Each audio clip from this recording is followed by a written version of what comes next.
Well, South Africa is on the World Mixed Martial Arts map, largely courtesy of the elite middleweight Dricus du Plessis. And he got a lot of respect from his peers after beating Robert Whittaker at UFC 290. You had to look far and wide for any of his fellow fighters to be picking du Plessis going into that fight. And not only did he beat Whittaker, he bludgeoned him and got him out of there by TKO in round 2. That laid the foundation for a title fight for Dricus du Plessis. This man is a physical force, hardened by his upbringing in South Africa. Excited to see what he can do with the opportunity tonight, DC.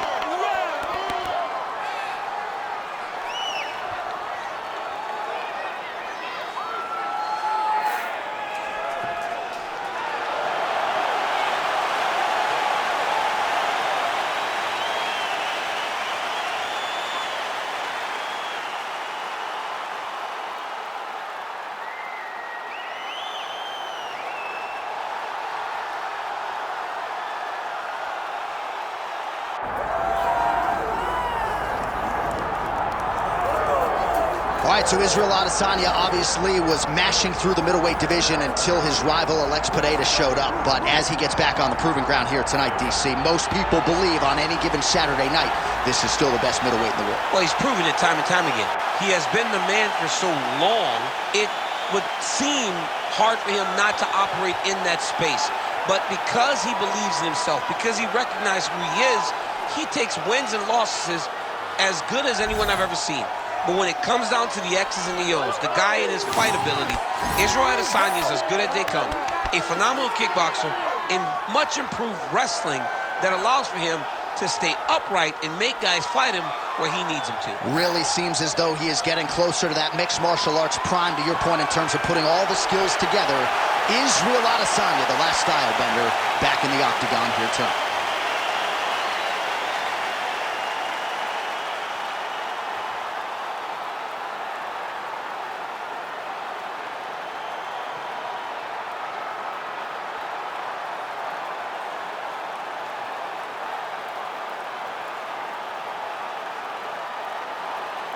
All right, now our tale of the tape for this middleweight championship fight.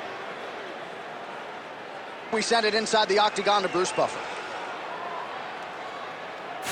Ladies and gentlemen, this is the main event of the evening.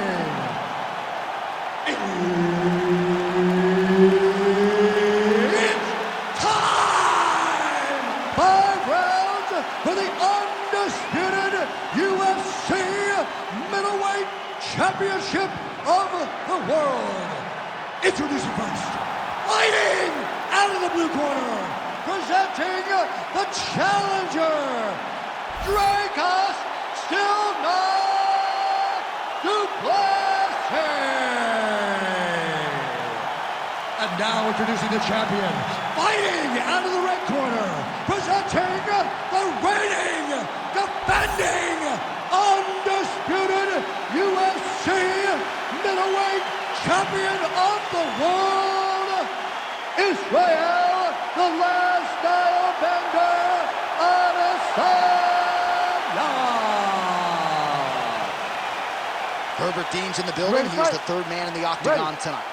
Good. All right, so we get another look at Israel Adesanya here tonight. Let's see if he can get off to a fast start. He's not a guy that forces the finish. He will tell you as much that he likes to feel things out a little bit early on. He knows his opponent's going to come shooting at those legs. More often than not, short sample size in the UFC, but Israel Adesanya's takedown defense has held up. So the kickboxer able to stay on his feet, at least for now. This is where he wants the fight, and you got to think stuffing the first shot's going to give him some confidence. It's got to give him a ton of confidence. He said that he would be able to defend takedowns. He said that he was going to put it on this guy. But that was the first test. He's passed. Now let's see if he can continue to defend takedowns as they come in his direction. Counter jab, snaps the head back. That should get his attention.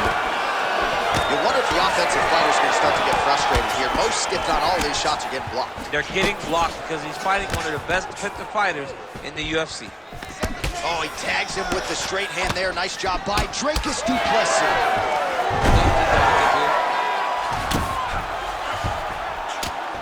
Adesanya gets caught, and it was a big elbow there. Trying to recover full guard there.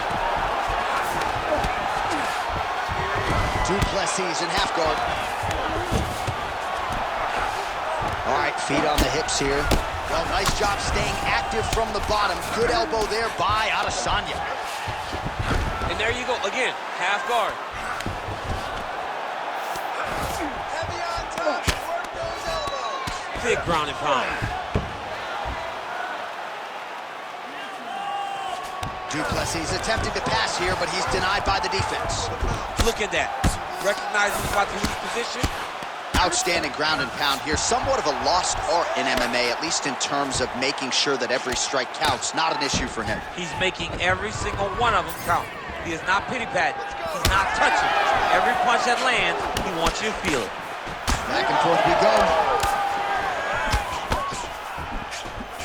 Oh, setting up the left hook, but out of range. Oh, big O. Well, the last style bender's got it going here tonight, DC. As he often says, I don't throw and hope, I aim and fire. His accuracy is on a completely different level than most of these middleweights he's facing. Big right hook coming, it's blocked. 45 seconds to go here in round one. Huge shot finds the target there. Great shot lands. Now he's got to go find that follow-up attempt. The kill shot is what they call it, to go and end the fight. Throws a big right hand, but doesn't find its target. Oh, that'll snap your head back. Beautiful combination. Round two is next.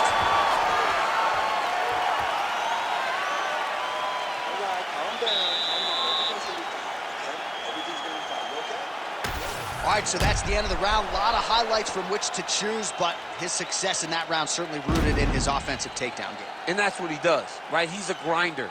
He's the type of guy that wants to get a hold of you, drag you to the floor.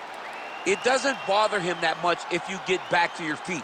He just wants to continue to make you work the entire time because he understands this type of grind most guys can't keep up with. You ready to fight? Ready. Second round here.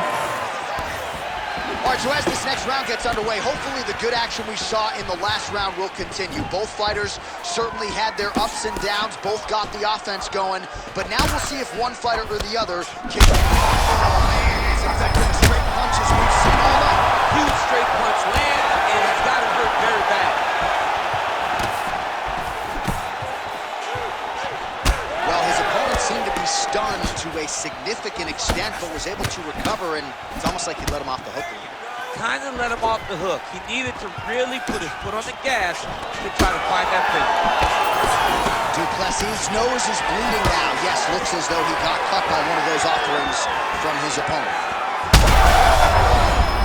He's got to keep pressing here. Oh, that's big. Huge left hand. He gets to the single collar side. Look for him to wear on his opponent by pulling the head down and punching. Hurt again. Oh, another ground strike gets through. And back to his feet. Well, no denying the durability on the other side, but at this point, you just got to find that kill shot and get him out of there. A lot of times that comes with reps, that comes with taking your time. You get excited, and you want to finish because you think it's right there, but at times you just overswing and you miss a lot. He needs to slow down if he wants to get his opponent out of this fight. Well, no feeling out process tonight. Both fighters invoking damage on the other decision. Yes, we knew this would be very competitive. We knew that this was a tough fight. We knew that both guys would be very evenly matched in this fight, but we didn't think. Oh,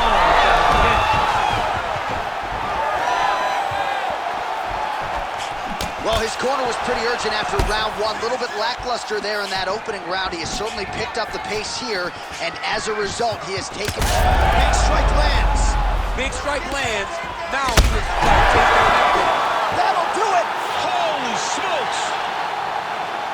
Yeah, that was just a gorgeous shot to end the fight right there.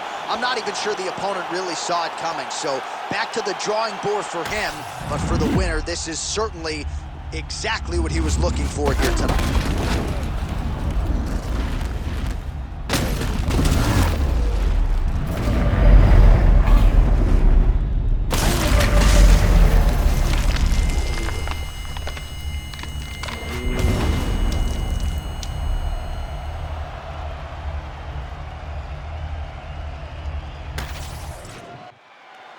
Here is Bruce Buffer with the official decision. Ladies and gentlemen, referee Herb Dean is going to stop to this contest at 3 minutes, 58 seconds of round number 2. Declaring the winner by knockout and still the undisputed UFC middleweight champion of the world, Israel, the last style bender, Adesanya. All right, so the clean knockout for Israel Adesanya tonight. The last style bender, not forcing the issue as usual, but it is a pretty thing when he puts somebody away. Well, if you press Israel Adesanya, he will put you to sleep. Once again, he proves why he's one of the best fighters in UFC history.